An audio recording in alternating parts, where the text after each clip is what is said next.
Hello students.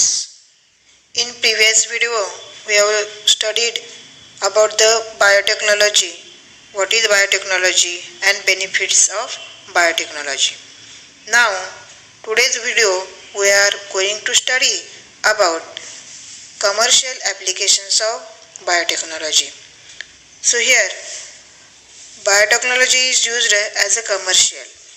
So first field where the biotechnology is used, that is crop biotechnology. So what is crop biotechnology? So biotechnology is used in agricultural field to improve yield and varieties.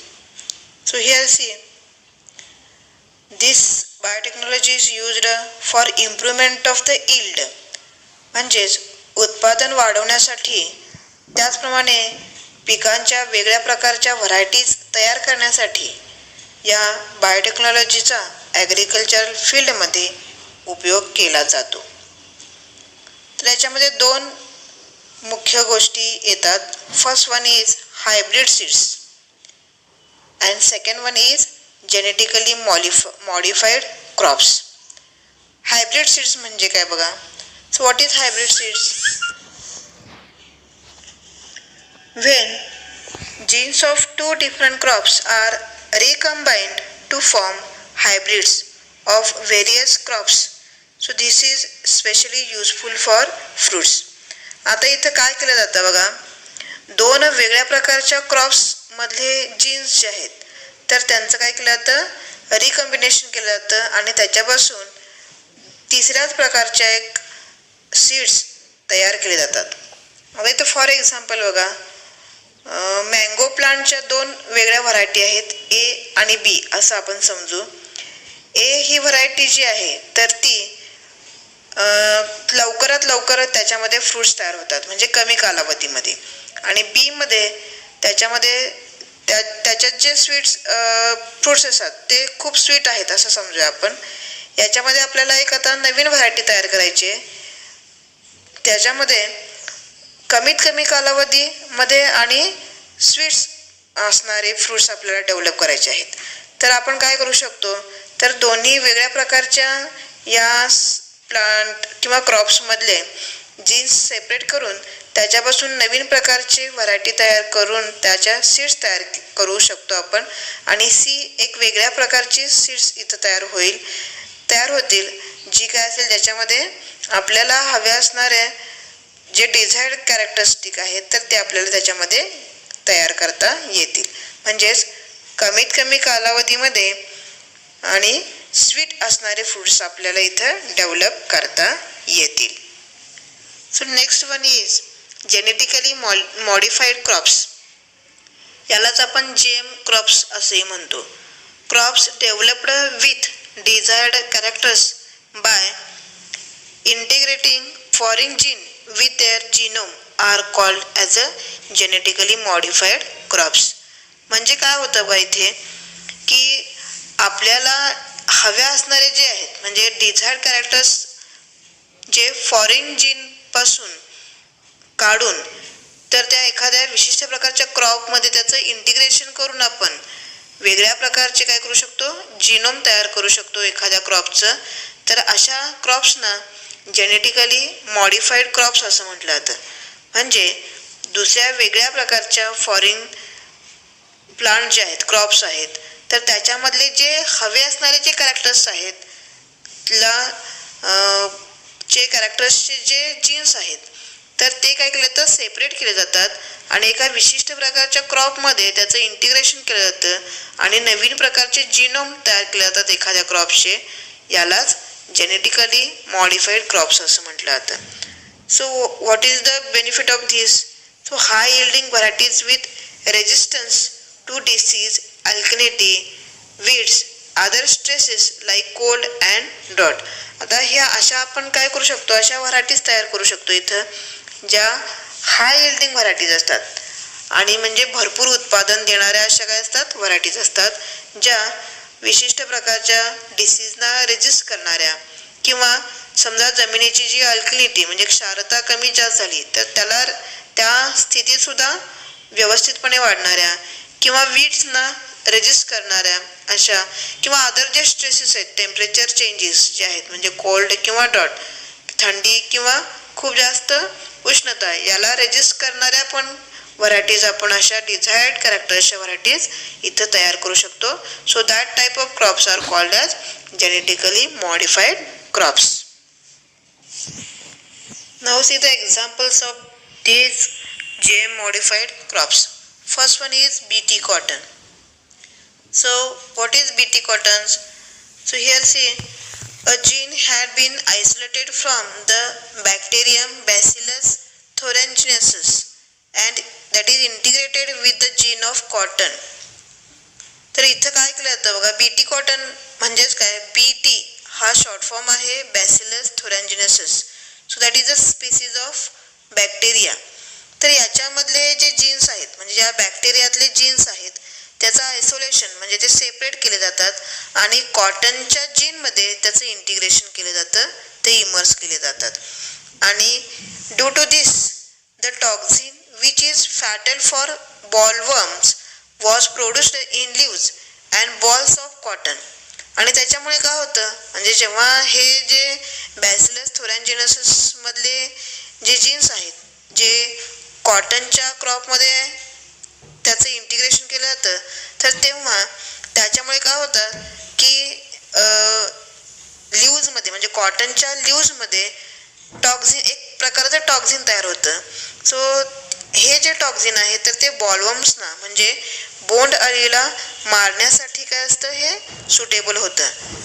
So जेव्हा हे काय करतात बघा, if bollworm feeds on leaves the toxin destroys its alimentary canal and the bollworms dies.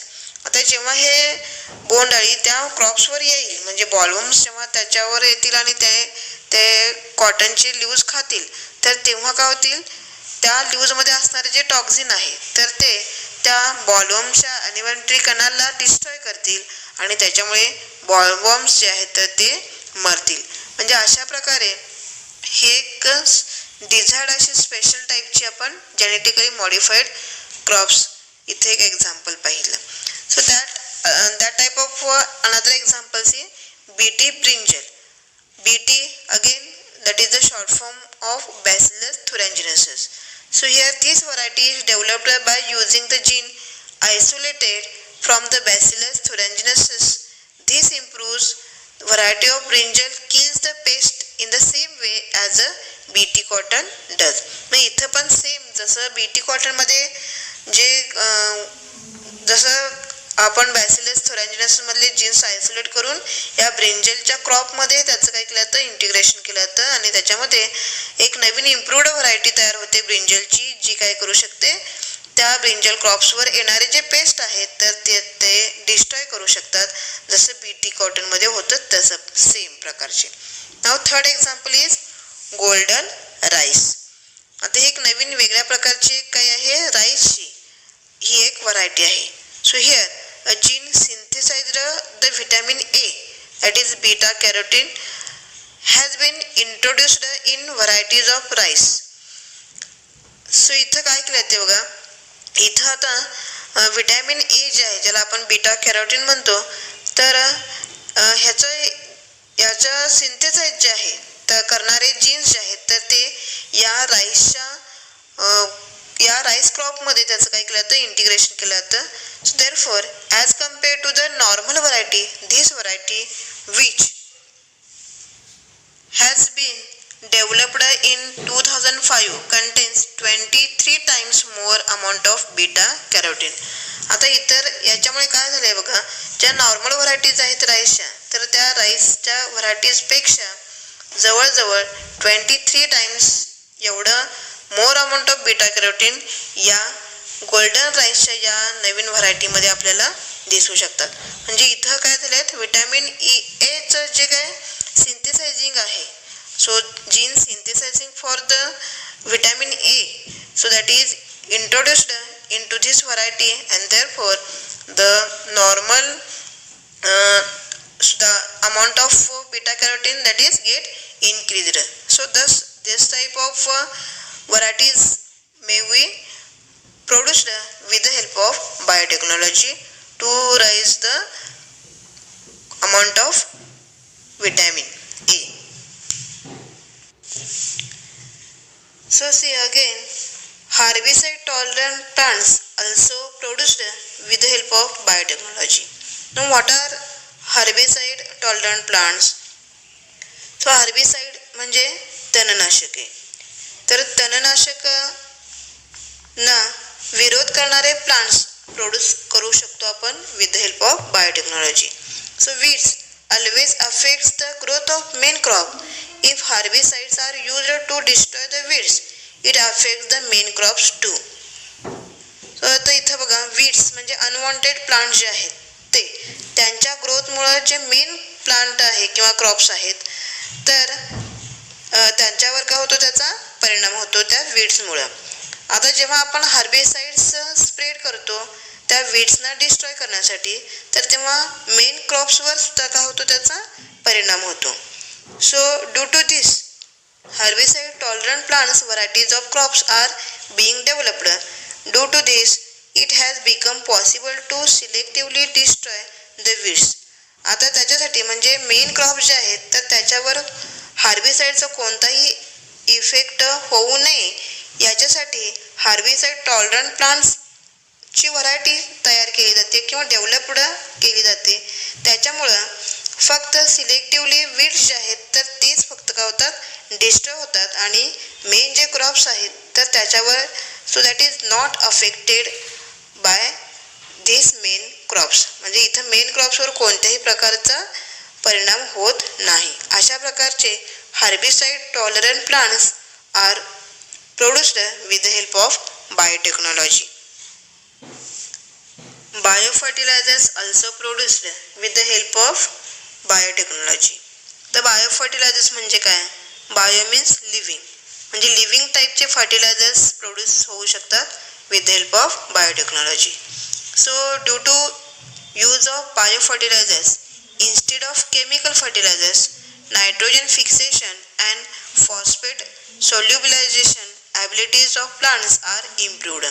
म्हणजे काय होतं बघा, याचा यूज केल्यानंतर म्हणजे आपण केमिकल फर्टिलायझरच्या ऐवजी बायो फर्टिलायझर्स समजा जर आपण यूज केले तर काय होऊ शकतं की नायट्रोजन फिक्सेशन, तुम्ही हे नायट्रोजन फिक्सेशन हे 7th किंवा 9th क्लासमध्ये तुम्ही शिकलाय. तर याच्यामध्ये नायट्रोजन फिक्सेशनमुळे काय होतं, नायट्रोजन हे क्रॉप्सना इझिली अवेलेबल होऊ शकतं सॉईलमधून. त्याच्यानंतर फॉस्फेट जे सोल्युबल होतं सॉईलमध्ये तर याच्या ज्या ॲबिलिटीज आहेत प्लांटच्या म्हणजे to absorb nitrogen and phosphate from soil so that get improved with the help of this biofertilisers. So mainly the bacteria like Rhizobium, Azotobacter, Nostoc, Anabaena and the plants like azolla that are used as a biofertilizers. मग आता इथं हे बायोफर्टिलायझर्स तयार करताना कोणकोणत्या प्रकारचे bacterias mainly use केले जातात.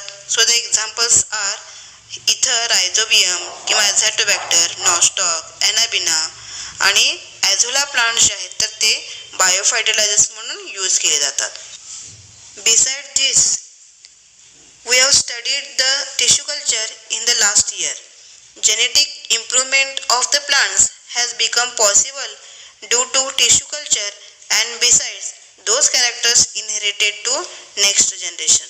तर मागील वर्षी आपण टिश्यू कल्चरबद्दल शिकलेलो आहोतच. जेव्हा प्लांट्समध्ये जेनेटिकली इम्प्रूव्हमेंट होते म्हणजे त्यांच्यामध्ये जीन्समध्ये जेव्हा इम्प्रूव्हमेंट होत असते तर त्याच्यामुळे हे आपण टिश्यू कल्चरमुळे आपल्याला पॉसिबल होऊ शकतं. तर हे जे कॅरेक्टर्स आहेत तर ते नेक्स्ट जनरेशनमध्ये इनहेरिट होतात आणि एक न्यू इम्प्रूव्ड अशी व्हरायटी आपल्याला मिळू शकते with the help of biotechnology. So thus this is the commercial application of biotechnology in agricultural field. So this is used to improve yield and varieties. Second field where biotechnology is commercially applicable, so that is animal husbandry. So there are two main methods as a artificial insemination and embryo transfer are used in animal husbandry. आता इथं बघा animal हजबंड्रीचा हजबंड्रीमध्ये बायोटेक्नॉलॉजीचा कशा प्रकारे use केला जातो, तर इथं 2 वेगळ्या मेथड्स वापरल्या जातात. पहिली जी मेथड आहे तर ती आर्टिफिशियल इन्सेमिनेशन. याच्यामध्ये कृत्रिम रेतन केलं जातं. म्हणजे सिमेंट जे आहे तर एखाद्या चांगल्या क्वालिटीच्या किंवा जास्त यील्ड प्रोडक्शन देणाऱ्या एखाद्या कॅटलमधले सिमेंट जे आहे तर ते दुसऱ्या एखाद्या कॅटलमध्ये त्याचं इन्सर्शन केलं जातं आणि अशा प्रकारे इंटिग्रेटेड असे सिमेंट तयार करून नवीन प्रकारची कॅटलची व्हरायटी तयार केली जाते. आणि दुसऱ्या मेथडमध्ये एम्ब्रियो ट्रान्सफर केला जातो. म्हणजे चांगल्या क्वालिटीच्या एखाद्या कॅटलच्या स्पेसीजमधून एम्ब्रियो दुसऱ्या कॅटलमध्ये ट्रान्सफर करून एक नवीन व्हरायटी जी आहे तर ती ॲनिमलची तयार केली जाते. अशा प्रकारे इथं 2 मेन मेथड्स यूज केल्या जातात ॲनिमल हजबंड्रीमध्ये. So that helps to improve both the quantity and quality of animal products. याच्यामुळे काय होतं की नवीन एक डिझायर्ड असे नवीन प्रकारची एक स्पीसीज तयार झाल्यामुळे काय होतं, क्वांटिटी आणि क्वालिटी जे प्रोडक्ट्सचे आहे तर ती वाढायला मदत होते किंवा इम्प्रूव्ह व्हायला मदत होते.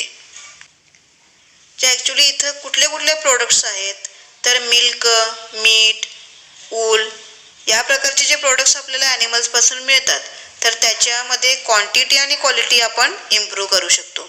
So similarly animals with more strength have been developed for hard work. फक्त ॲनिमल प्रोडक्ट्स हे आपण वाढवू शकत नाही किंवा डेव्हलप करू शकत नाही. त्याचबरोबर जे हार्डवर्क करणारे कॅटल्स आहेत तर त्यांच्यामध्ये स्ट्रेंथसुद्धा आपण काय करू शकतो, with the help of biotechnology more किंवा इम्प्रूव्ह करू शकतो. Now here see the third field where the biotechnology is commercially applicable, that is the human health. Diagnosis and treatment of the diseases are two important aspects of the human health management. तर human हेल्थच्या बाबतीत म्हणजे जेव्हा व्यवस्थापन आपण करतो तर त्याच्यामध्ये कुठल्याही प्रकारच्या डिसीजचं म्हणजे आजाराचं निदान होणे आणि त्याच्यावर उपचार करणे हे 2 महत्त्वाचे घटक मानले जातात. Biotechnology helps to identify the role of gene, if any, in disease of person.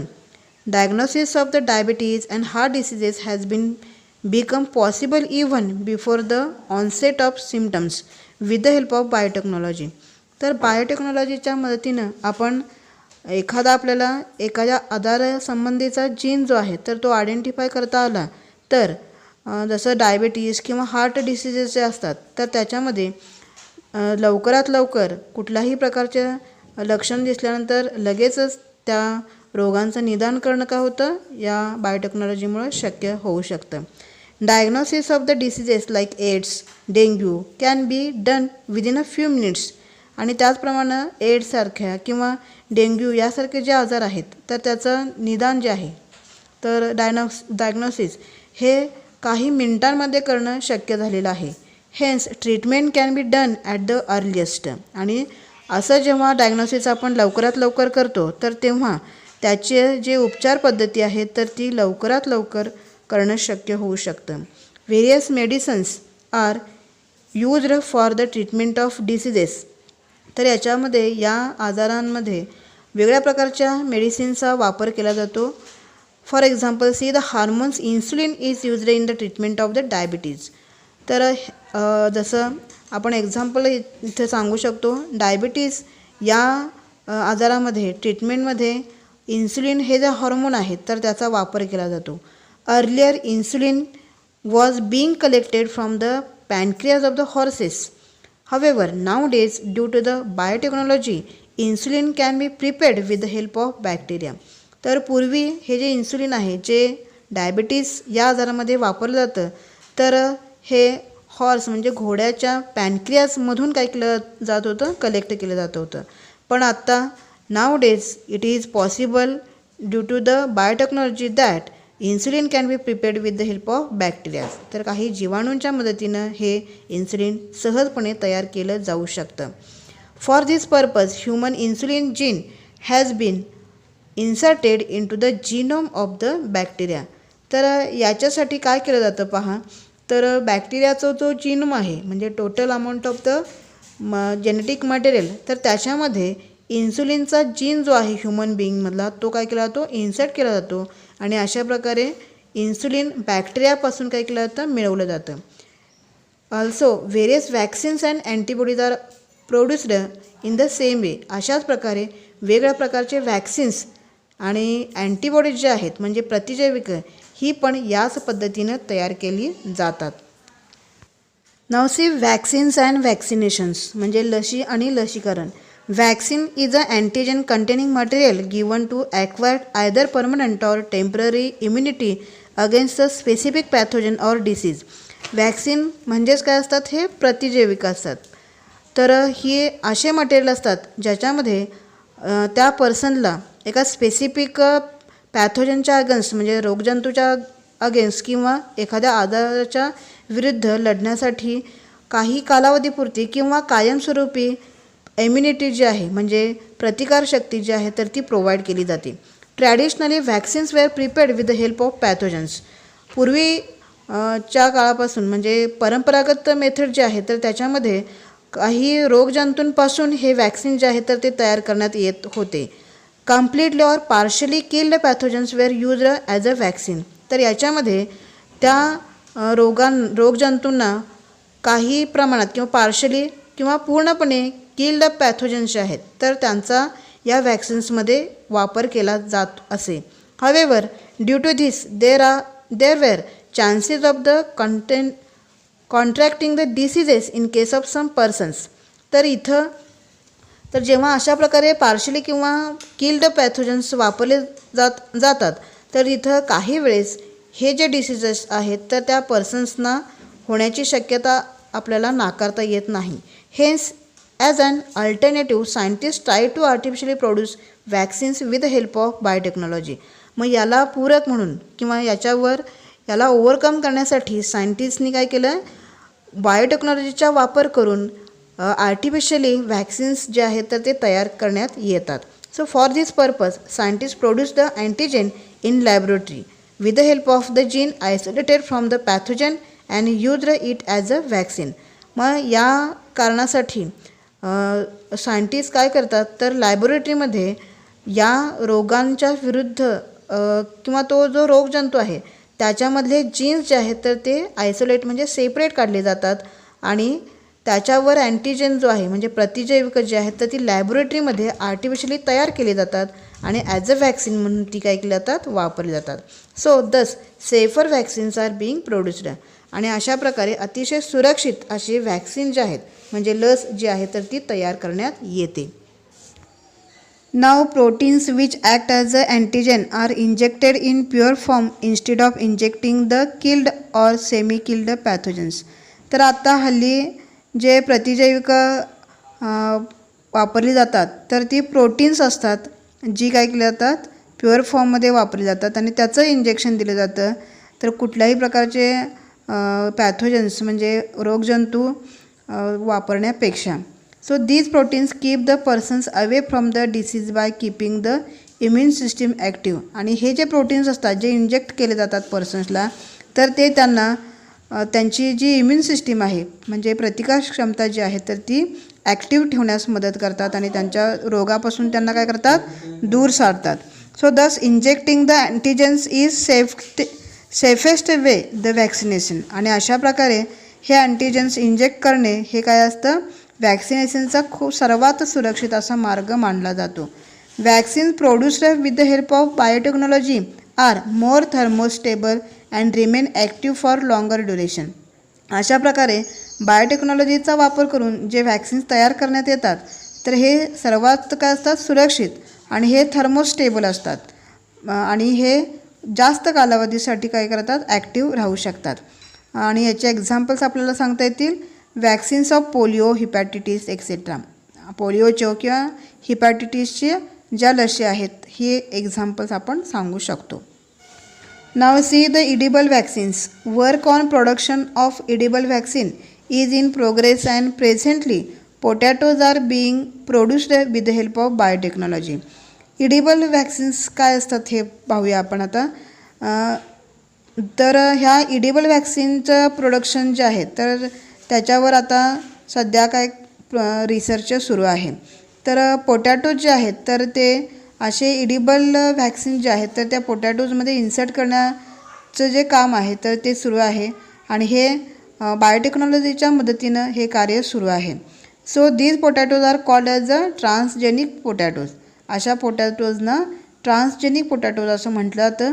These potatoes will act against the bacteria like Vibrio cholerae, Escherichia coli. तर हे काय असतात, ह्या डिफरंट बॅक्टेरियाजवर काय करतात, ह्या कार्य करतात. Consumption of these raw potatoes generates the immunity against the cholera and diseases caused due to E coli.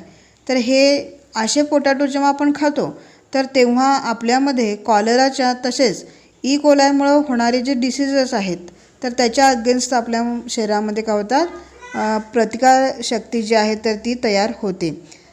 तर इथं what will happen if these potatoes are cooked after consumption. काय होईल बरं, तर ह्याच्याविषयी आपण विचार करू शकतो. Treatment. Biotechnology is used for production of hormones like insulin, somatotropin and blood clotting factors. तर काही ट्रीटमेंट्समध्ये पण बायोटेक्नॉलॉजीचा यूज होतो आहे. त्याच्यानंतर नेक्स्ट इंटरफेरॉन.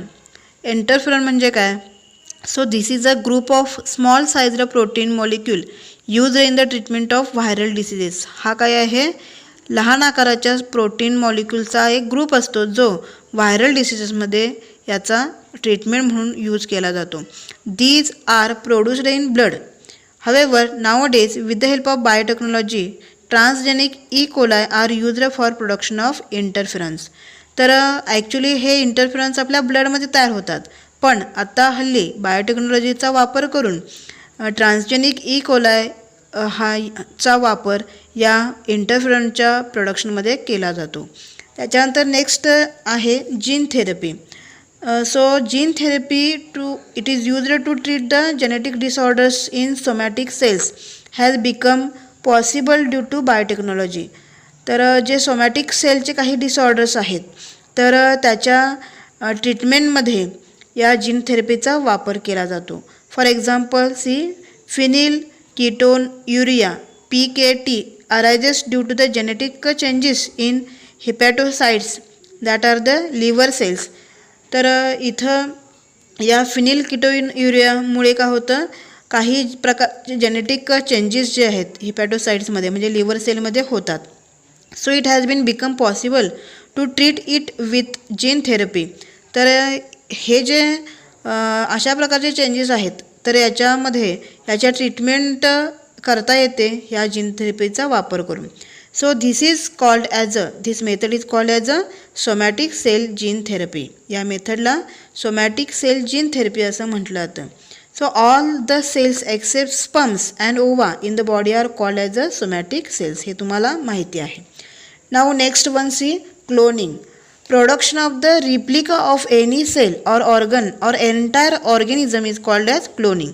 क्लोनिंग म्हणजे काय पहा, तर एखाद्या सेल किंवा ऑर्गन किंवा पूर्ण ऑर्गॅनिझमची रिप्लिका तयार करणे म्हणजे त्यालाच क्लोनिंग असं म्हटलं जातं.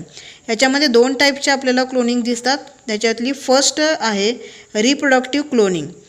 तर याच्यामध्ये a clone can be produced by fusion of a nucleus of somatic cell with the enucleated ovum of any body. तर इथं रिप्रोडक्टिव्ह क्लोनिंग जे आहे तर ते न्यूक्लियस जो आहे सोमॅटिक सेलचा न्यूक्लियस तर कुठल्याही अन्यूक्लिएटेड ओव्हमच्या मध्ये त्याचं फ्युजन करून काय केलं तर ही तयार केली जाते.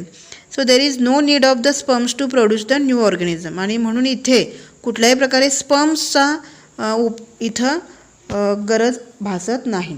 ही झाली रिप्रोडक्टिव्ह क्लोनिंग. आता त्याच्यानंतर सेकंड जी क्लोनिंगची टाईप आहे तर ती थेरप्युटिक क्लोनिंग. याच्यामध्ये stem cells can be derived from the cell formed in laboratory by the union of somatic cell nucleus with enucleated egg cell. तर यामध्ये स्टेम सेल जे आहेत तर जे लॅबोरेटरीमध्ये काय केलं जातं डिराइव्ह झालेले असे तर या सोमॅटिक सेलचं जे न्यूक्लियस आहे तर ते कुठल्याही युनिक्लिएटेड एक सेल बरोबर काय होतं याचं फ्युजन केलं जातं. Various diseases can be treated with the help of the stem cell. तर या स्टेम सेलचा वेगळ्या प्रकारच्या डिसीजेसमध्ये ट्रीटमेंट म्हणून याचा वापर केला जातो. Similar to the cells, genes can also be cloned and millions of the copies of the same gene can be produced. तर जसं या सेलच्या बरोबरच काही जीनच्या क्लोनिंग पण काय केलं जातात, असे मिलियन्स ऑफ कॉपीज जे आहेत तर ते तयार केले जाऊ शकतात आणि जीन थेरपीमध्ये आणि वेगळ्या कारणांसाठी त्याचा वापर केला जाऊ शकतो. त्याच्यानंतर controlling the inheritance of the heredity diseases, continuation of the generations, enhancing the specific tendency may become possible due to cloning technique. तर याच्याशिवाय या क्लोनिंग टेक्निकमुळे जे हेरिडिटरी डिसीज आहेत, जे काय होतात अनुवंशिक असतात, तर त्याच्यानंतर काही वेगळ्या प्रकारच्या जनरेशनचं कंटिन्युएशन जे आहे किंवा एखादी स्पेसिफिक जी टेंडन्सी आहे तर ती एन्हान्स करण्यासाठी ह्या क्लोनिंग टेक्निकचा वापर केला जाऊ शकतो. So there is a world wide opposition to human cloning on various issues. पण सर्वच ठिकाणी पूर्ण जगभरामध्ये ह्युमन क्लोनिंगला मात्र काय आहे, बॅन किंवा अपोजिशन असलेलं आपल्याला दिसते. Fourth field where the biotechnology is used as a commercially, that is industrial products, or it is also called as a white biotechnology. So various industrial chemicals can be produced through less expensive processes. For example, alcohol production from sugar, molasses with the help of transgenic yeast. आता इथं बघा biotechnology ही वेगळ्या प्रकारच्या chemical इंडस्ट्रीमध्ये पण use केली जाऊ शकते.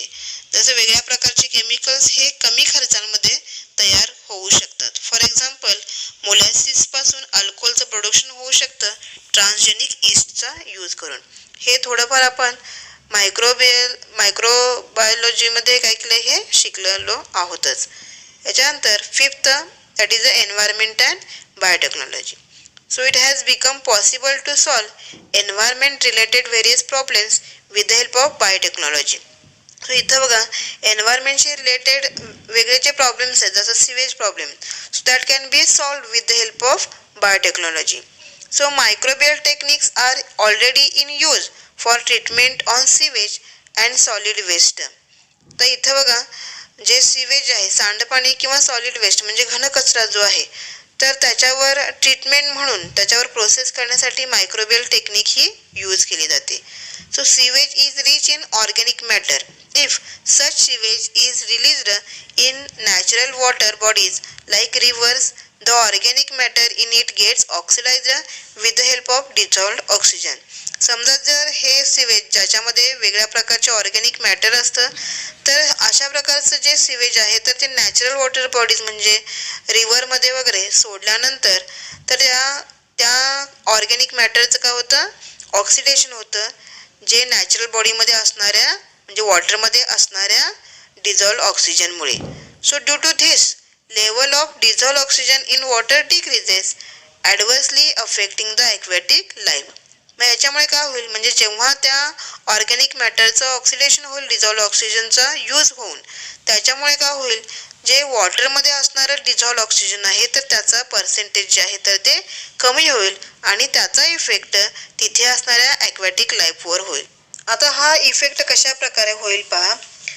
So when dissolved oxygen percentage decreases, the aquatic animals cannot respire suitably because the sufficient amount of oxygen they cannot get from the water bodies. So respiration process affected by this. So as a remedy on this, sewage should be released into rivers only after oxidation with the help of microbial technique.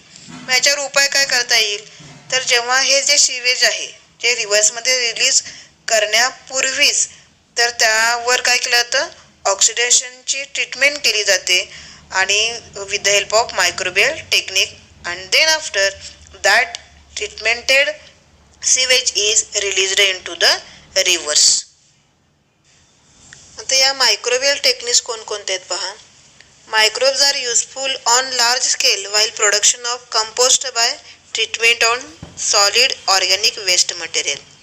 म्हणजे solid organic waste material आहे तर त्याच्यावर treatment होऊन त्याच्यापासून compost product करू शकतो with the help of microbes.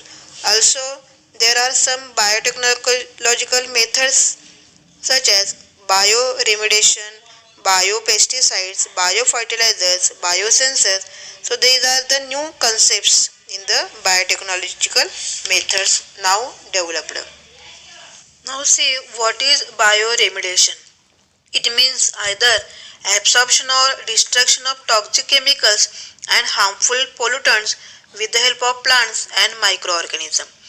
म्हणजे काय बायोरेमिडिएशन म्हणजे काय पहा, काही टॉक्सिक केमिकल्स किंवा हार्मफुल पोल्युटंट्स असतात सिवेजमध्ये असणारे, तर त्यांचं ॲब्सॉर्प्शन करणे किंवा ते पूर्णपणे नष्ट करणे हे कुणाच्या मदतीनं करणे, प्लांट किंवा मायक्रो ऑर्गॅनिझमच्या. So that is called as bioremediation. So if plants are used for this purpose, that is called as a phytoremediation. जेव्हा प्लांट्सचा उपयोग केला जातो या बायोरेमिडिएशनसाठी तर तेव्हा त्याला फायटोरेमिडिएशन असं म्हटलं जातं. Phyto means plants.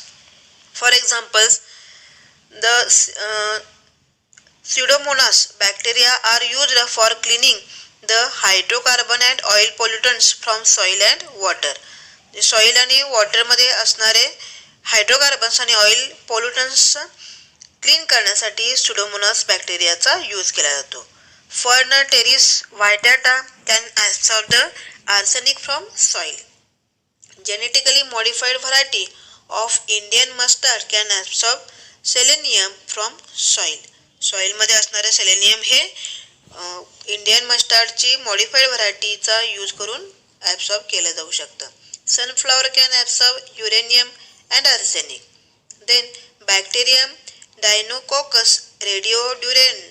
It is highly radiation resistant organism and it has been genetically modified and used to absorb the radiation from radioactive debris. Radio कचऱ्यातून रेडिएशन्स जे आहेत तर ते ॲब्सॉर्ब करण्यासाठी डायनोकॉकस रेडिओड्युरन हे बॅक्टेरियम यूज केले जाते. Then grasses like alfalfa clover and rye that is used in phyto.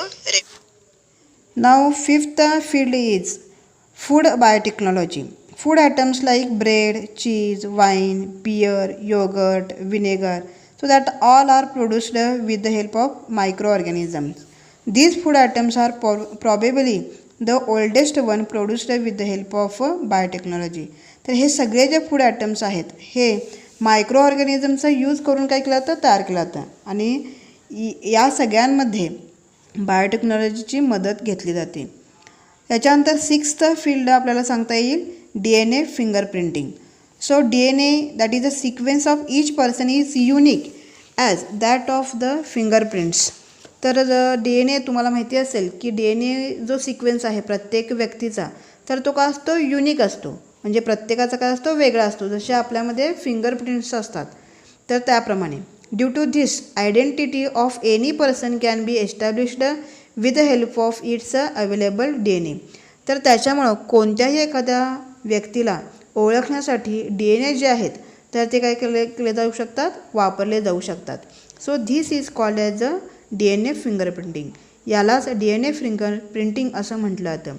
It is mainly useful in forensic sciences. Forensic science जे आहेत तर त्याच्यामध्ये याचा वापर केला जातो to identify the criminals can be established with the help of any part of its body found at the site of crime. तर जिथं गुन्हा घडलेला असतो तर तिथे एखाद्या क्रिमिनलचा म्हणजे जो गुन्हेगार असतो तर त्याच्या कुठल्याही बॉडी पार्टपासून काय केले जातात, हे DNA फिंगरप्रिंटिंगच्या मदतीनं त्या क्रिमिनलला आयडेंटिफाय केलं जाऊ शकतं. Similarly identify of father of any child can be established. याचप्रमाणे एखाद्या लहान मुलाचा फादर जे आहेत तर ते काय केले जातात, म्हणजे त्यांच्या वडिलांना आयडेंटिफाय केलं जाऊ शकतं या DNA फिंगरप्रिंटिंगचा यूज करून. So this research is performed in centre for DNA fingerprinting and diagnosis Hyderabad. तर याबद्दलचा जो रिसर्च आहे तर तो सेंटर फॉर DNA फिंगरप्रिंटिंग आणि डायग्नोस्टिस जे हैदराबादमध्ये आहे तर तिथे काय केलं तर याचा रिसर्च जो आहे तर तो केला जातो.